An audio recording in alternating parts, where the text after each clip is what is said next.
Assalamualaikum warahmatullahi wabarakatuh. Saya Yura Elva dengan NPM 2478-2097. Di sini saya akan membuat video hands-on pada mata kuliah Analisis Ilmu Data yaitu Lab 12 Klasifikasi. Nah, di sini untuk ketentuan video hands-on adalah setiap mahasiswa wajib menggunakan dataset yang sudah ditentukan, lalu menggunakan bahasa analisis yang formal dan mudah dipahami, lalu visualisasi wajib menggunakan Matplotlib ataupun Seaborn, lalu pastikan setiap grafik diberi judul, label sumbu, dan interpretasi singkat. Nah, sebelumnya di sini saya mendapatkan nomor urut absen yaitu 23 dan di sini saya mendapatkan dataset yaitu World Energy Consumption dan mendapatkan algoritma random forest karena sesuai dengan absen saya yaitu 23. Nah, selanjutnya di sini saya akan menjelaskan sedikit tentang klasifikasi. Nah, jadi klasifikasi adalah teknik mesin learning yang bertujuan untuk memprediksi label ataupun kategori berdasarkan pola dari data sejarah. Nah, jadi model klasifikasi ini menerima sekumpulan fitur X, kemudian memetakan setiap contoh data ke satu kelas yaitu Y. Maka klasifikasi yang digunakan saat output bersifat discrete itu misalnya spam atau bukan, sehat atau sakit, ataupun tinggi atau rendah. Nah, di sini saya akan mendapatkan algoritma random forest. Nah, jadi random forest itu adalah metode ensemble learning yang menggabungkan banyak metode. Nah, biasanya itu decision tree. Untuk meningkatkan akuratnya teknik yang digunakan sebagai adalah bagging, yaitu bootstrap aggregating. Jadi step 3 itu relatif menggunakan sampel acak dari dataset.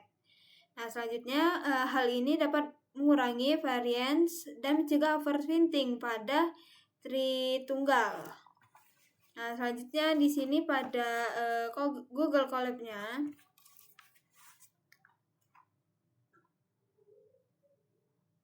Nah, jadi yang pertama ini ada mengimpor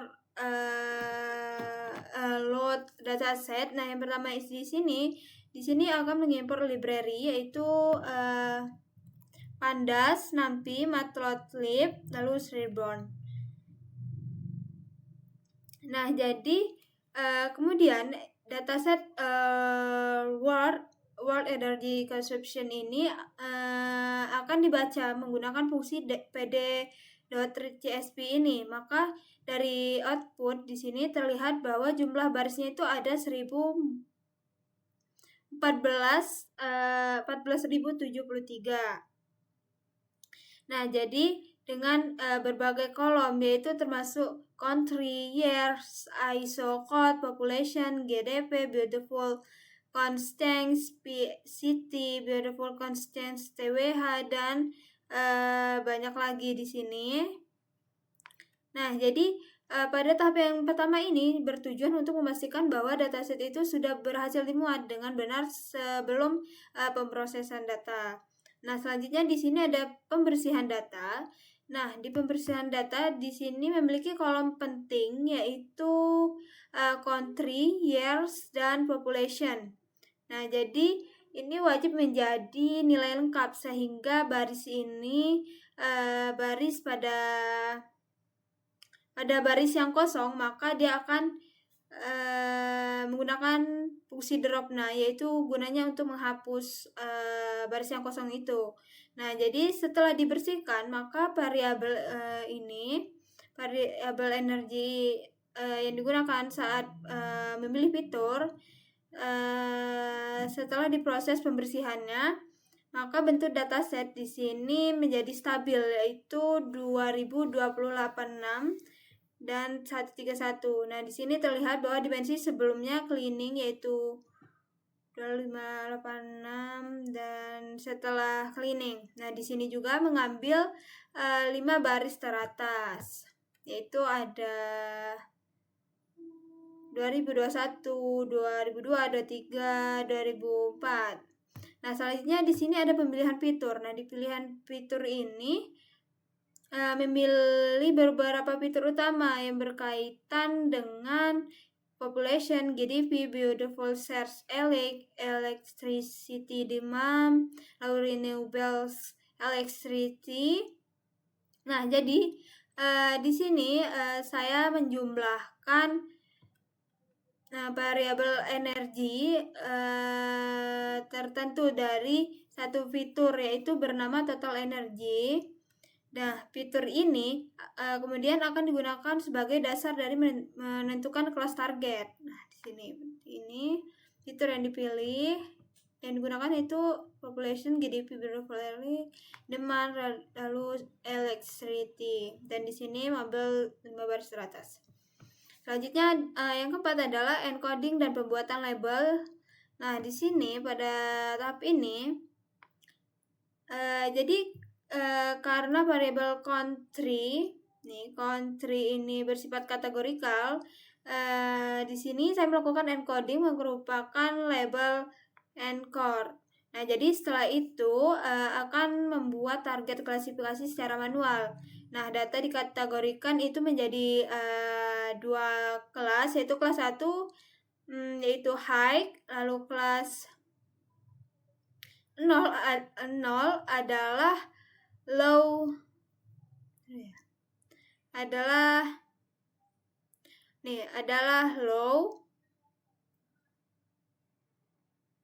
Nah, dari hasil dari encoding ini, jadi jumlah kelas itu pada kelas 0 ini ada 1959, dan untuk kelas 1 itu 327.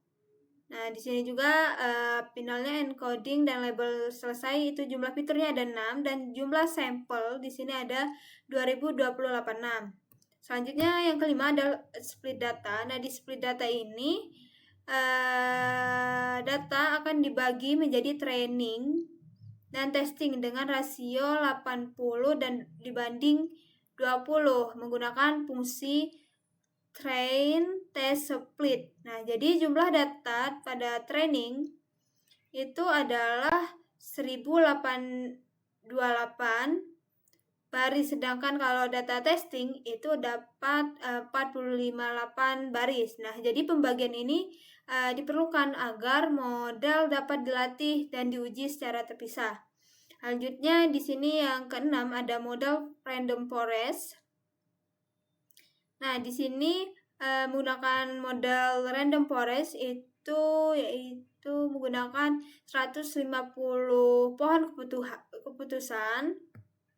Nah, jadi setelah di model ini dilatih, maka hasil akurasinya pada data itu mencapai 100%. Model kemudian diuji menggunakan data testing untuk melihat format terhadap data barunya. Nah, di sini ada parameter modelnya. Dan di sini banyak ya. Selanjutnya ada akurasi data training. Di sini ada 10.000 dan contoh 10 prediksi pertama itu ada 0, 0, 0, 0, 0, 0, 0, dan di sini ada jumlah pohon atau trees itu ada 150. Nah, di sini juga untuk feature importance angka awalnya country encoded itu ada 0,0133, lalu population 0,1015, lalu GDP 0,2577, lalu beautiful share elect itu ada 0,0285, lalu electricity demand itu ada 0,4226, lalu renewables electricity itu ada 0,1764. Selanjutnya di sini ada evaluasi model. Nah, jadi di sini saya menampilkan confusion metric. Nah, jadi di sini dapat dilihat bahwa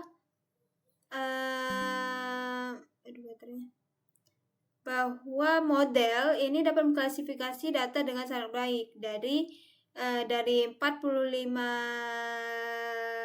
data yang diuji, model hanya salah memprediksi 3 data, yaitu nilai akurasinya adalah 99,34%. Nah, jadi interpretasi dari grafik ini adalah dari grafik confusion metric random forest terlihat bahwa diagonal sebesar 395 dan 60 itu menunjukkan prediksi yang benar.